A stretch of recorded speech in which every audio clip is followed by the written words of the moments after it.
Number 1, 06.7 Energy FM. Same, pero iba. Happy Wednesday, everybody!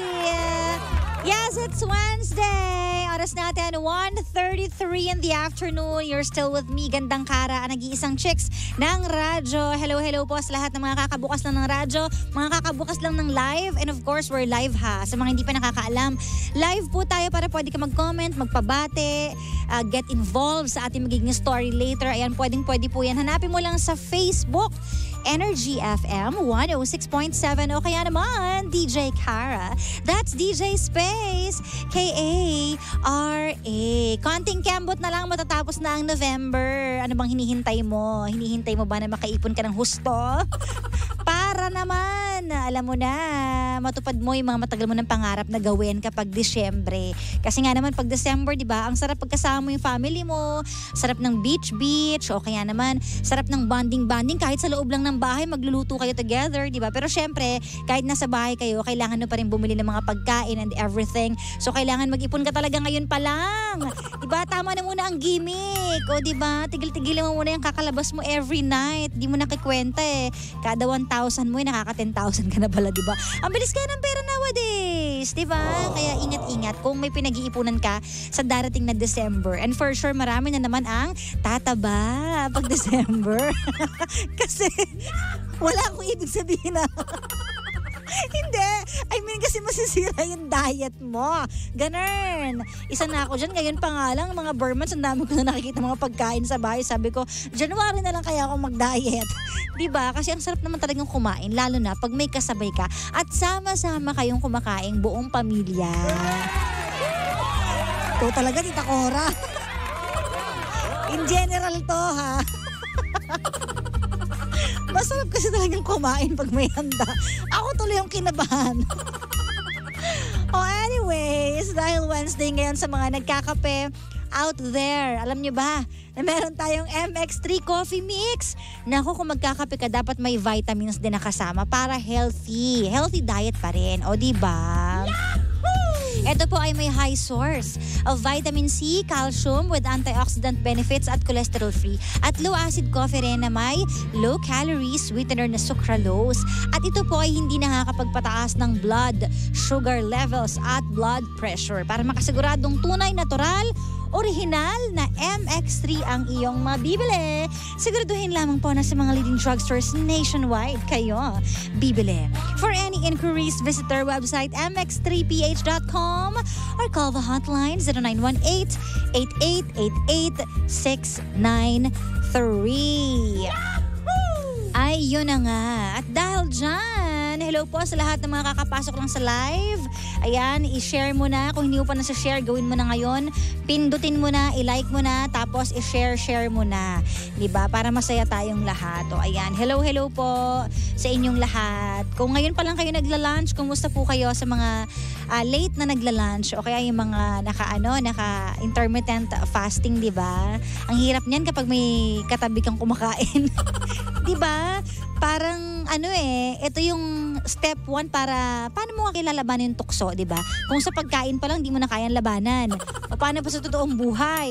Kaya dapat ma-practice mo talaga yung control mo sa sarili mo, diba? O it's my birthday daw kasi it's a red day. Red naman kasi talaga ako ngayon.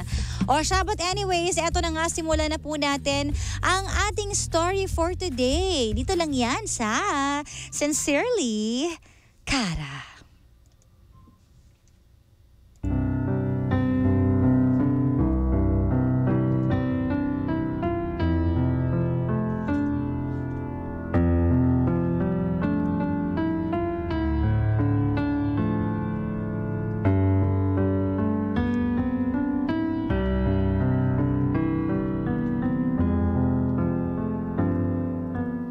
Masarap ma-in love kapag yung taong hinahangaan mo, nakakasama mo, at pwede mong sabihin ang nararamdaman mo sa kanya.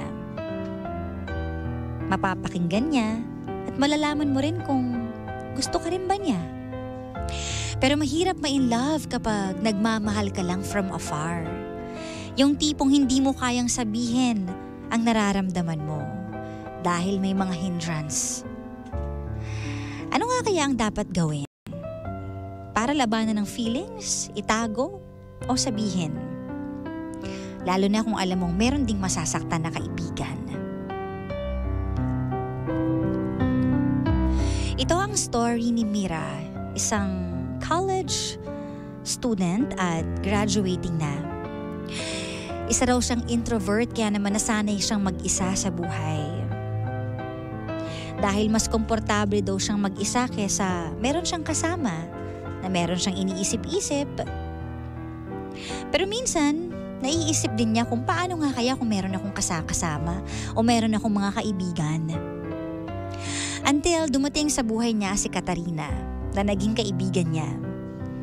At naging masaya naman ang lahat kasi at least meron na siyang kaibigan na kaugali pa niya. Lagi silang magkasama at nagkakaintindihan. At meron pang isang dumating ulit na bonus na kaibigan. Siya naman si Liam. Kaso nung dumating naman si Liam sa buhay niya, hindi lang pagkakaibigan ang nangyari dahil nahuhulog na ang loob niya kay Liam. Kaso nga lang, hindi niya masabi ang feelings niya kay Liam. Lalong-lalo na nung nalaman niya na si Liam ay nagkakagusto rin sa isa pa niyang kaibigan na si Katarina. So para bang siya yung nasa gitna. Itatago na lang ba niya ang feelings niya? Magpaparaya na lang ba siya sa kaibigan niya? O ipaglalaban niya ang nararamdaman niya? Let's hear it straight from the heart of our sender for today. Hello po, DJ Kara. Ako po si Mira. Kasalukuyan po ay nasa kolehiyo na ako at malapit na pong graduate. Nasanay akong mag-isa. Mas komportable po kasi talaga ang mag-isa. Hindi dahil sa ayoko po sa tao. Pero kasi minsan pakiramdam ko po nagiging pabigat po ako. Halimbawa na lang po ay pag magsha-shopping po ako, mas komportable po ako na mag-isa lang kesa may kasama. Kasi pag may kasama po ako, alalahanin ko lang ay baka naiinip po siya. O di kaya masaya kaya siya sa ginagawa po namin. O baka hindi naman niya gusto yung mga pinupuntahan ko. Kaya ang nangyayari pag may kasama po ako, palagi ako nagtatanong kung saan po niya gusto. Kung gusto niya po ba itong ginagawa ko, kung dito na lang ba tayo, o doon sa iba, na kahit hindi ko naman talaga gusto, ay pupuntahan na lang po namin kung saan po komportable yung kasama ko. Pero dahil nga po sa takot kong ma-disappoint, ay lagi ko na lang po kino-consider yung opinion po niya. Kaya minsan, naiisip ko na mas mabuti na lang pong mag-isa. Pero hindi ko rin naman po ipagkakaila na minsan naiisip ko rin, masaya din sana kung may kasama kang gawin ng mga bagay na gusto mo. Tapos, yung hindi na kailangan na maraming salita pa para maunawaan nyo ang isa't isa. Kaya nga DJ Kara, isang araw, tuwang-tuwa ako nung nakilala ko si Katarina. Magkaugali po kami. Pareho din kami ng mga interest tsaka inaayawan. Minsan nga, pag dalawa lang kami magkasama, kahit pareho kaming tahimik, hindi awkward yung dating kasi nagkakaunawaan kami ng kung ano-anong bagay. Pag pareho kaming tahimik, ibig sabihin, pagod ang isa't isa o kaya wala lang talaga sa mood magkwento. Ganun kami kakomportable sa isa't isa. Laking tuwa ko na lang po, DJ Kara, nung nakilala ko si Katarina. Pero akalain mo nga, may isa pa palang darating ay si Liam. Sa totoo lang, DJ Kara, matagal ko nang nakikita si Liam. Nakikita ko lang pero di ko naman kilala personally. Wala din kaming interaction. Pero isang araw, DJ Kara, nagkabungguan kami. Nagkagulutan. Dahil alam naman po namin na wala kaming interaction sa isa't isa. Hanggang sa isang araw ay naging magkaibigan po kami. Medyo tahimik lang talaga siya pag dalawa lang po kami. Pero pag nandyan naman si Katarina, makwento po siya. Siguro kasi jolly si Katarina kaya nahatak niya yung mga nasa paligid niya. Kaya lang DJ Kara, dumating po sa punto na nahulog po ako kay Liam. Grabe naman po kasi itong si Liam eh. Sobrang bait at sobrang gentleman din po. Nahulog po tuloy ako sa kanya. Ang sarap pala sa pakiramdam pag may gusto ka, DJ Kara. Araw-araw kang excited, tapos alam mong inspired ka. Kaya lang, totoo pala talaga yung kasabihan na pagkatapos ng saya, may lungkot na kapalit. Kasi DJ Kara, nalaman kong gusto niya pala si Katarina. Kaya pala noon, kahit nakikita naman kami, hindi naman niya ako pinapansin. Sa totoo lang, nung ngayon po na nalaman ko, nasaktan po ako kasi gusto niya yung kaibigan ko. At isa pa, nahulog ako kay Liam. Pareho silang mahalaga sa akin, DJ Kara. Kaya ano po bang dapat kong gawin? Itago ko na lang po yung nararamdaman ko kay Liam? O ipaglaban ko yung nararamdaman ko para sa kanya?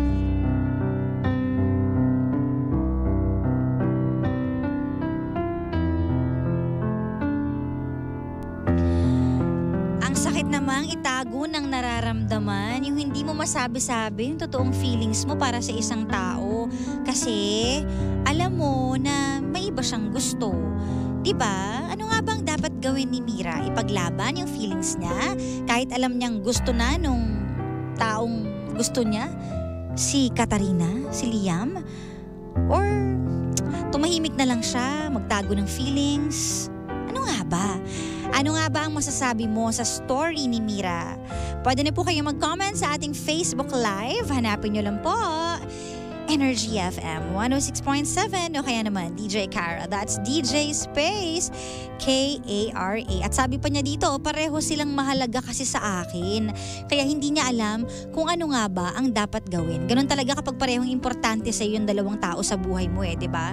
Parang ang ending niyan, ako na lang ba yung magsasacrifice? Aww. Ay nako, sabi dito, Ate Kara, masarap pong magmahal kung mahal ka din. Pero kung feeling mo naman hindi ka gusto, umiwas ka na lang. Aray! Uy, ang sakit nun. Totoo naman, kung hindi ka mahal, ano nga bang gagawin mo? Hindi pwedeng ipilit. Sabi to ni Angela. Sabi pa dito, naku, baka naman ikaw lang ang nagmamahal. Tantanan mo na yan. Grabe naman yung tantanan. Hanap ka na lang ng mahal ka rin. O ito pa, magpaubaya ka na te, may nakalaan para sa'yo. Self-respect na lang. Sabi ni Ate Yoli. Hay nako, sabi pa dito, para sa akin Mira, darating ang lalaki para sa'yo. Masakit talagang tanggapin, just move on. Watching from San Diego, California, si Ray Jasmine Villena. Hello, hello. Sabi pa dito, siguro hindi siya para sa'yo. Magpaubaya ka na lang sa friend mo. May darating din para sa'yo na gusto ka talaga. Sabi ni Lorena. Sabi pa dito, kailangan mo ring makihalubilo sa ibang tao. Huwag mo nang isipin na lagi kang mag-isa. Napakasarap po na merong kaibigan at masasandalan. Kasi sa oras na dumating na may problema ka, makakapag-open ka sa kanila na hindi mo kailangan magdalawang isip at maglihim sa kanila. Hayaan mo na sila kung nagkakagustuhan sila, kung totoong kaibigan ka. Hayaan mo kung saan sila masaya. Marami pang lalaki. Pwede mong mahalin. Ipaubaya mo na lang sa kaibigan mo. Sabi ni Rhea. So parang the key is magpaubaya ka na lang, no? Mira, let go of the feelings and keep the friendship. Hold on to it until you can. Liam cares about your friend, so let it be. Mahirap makihati sa lalaki na walang gusto sa'yo. Let go and let God. Sabi ni Ate Arlene. Well, Mira, I understand how you feel. Sino ba naman sa atin ang masaya kapag alam mo yon na nakikita yung taong gusto natin na iba ang gusto. We're just watching from afar. Diba? Parang nanonood lang tayo na nagmamahal sila ng ibang tao. At ang masakit pa, kasama mo rin yung gusto niya. At kaibigan nyo pa. Nasa iisang circle kasi kayong tatlo eh. Kaya parang ikaw yung naiipit. At mahirap yan ah. Mahirap maipit sa gitna.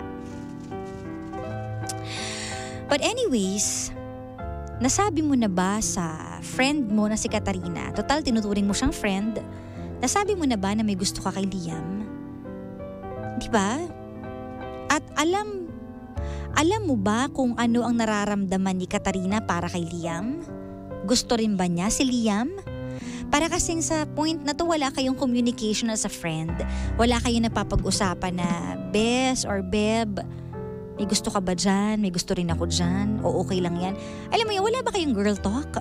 O baka hindi mo pa kayang sabihin? Ang tanong, si Katarina ba? Does she want to pursue a relationship with this guy? Are the feelings mutual between Liam and Katarina? Diba? Well, if there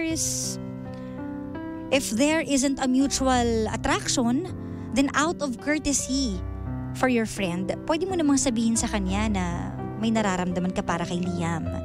Pero ang tanong kasi dito, gusto ka rin ba ni Liam? Diba yun ang masakit na katotohanan eh.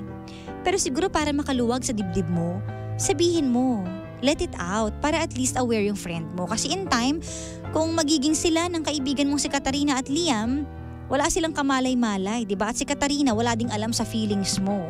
Eh sabi mo naman tinuturing mo siyang friend, bakit di ka maging honest sa feelings mo? Yung pagsasabi mo naman sa kanya ng feelings mo, hindi naman ibig sabihin yun na iaagawin mo na agad.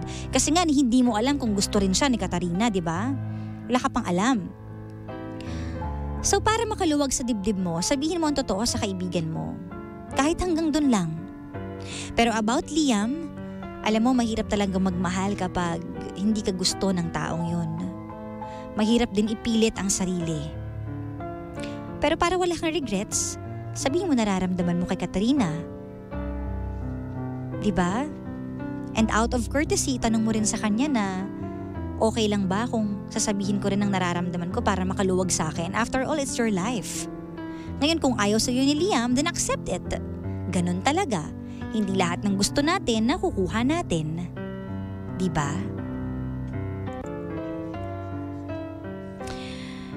You should never regret anything in life. If it's good, edi it's wonderful.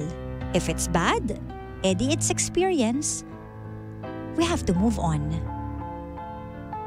Pero huwag mo hayaang masira ang friendship nyo nang dahil sa bigla kang lalayo, dahil gusto mong mag-move on sa feelings mo, magtataka si Katarina, bakit kaya? Magtataka rin si Liam, bakit kaya? Mahirap yon. It's better to be honest.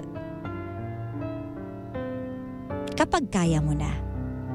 Kasi it's up to you. Kung kaya mo nang ilabas yung feelings mo or itago mo na lang talaga siya. Ano ba ang makakagaan sa'yo? Sabihin or itago na lang? You should ask yourself also. Kasi kailangan mong isipin ng nararamdaman mo, ang peace of mind mo, na wala kang tinatago sa kahit na kanino. And then after that, kung nasabi mo na at hindi pa rin talaga, you have to accept it.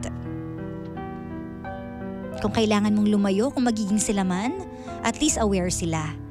Naiiwas ka for your own sake.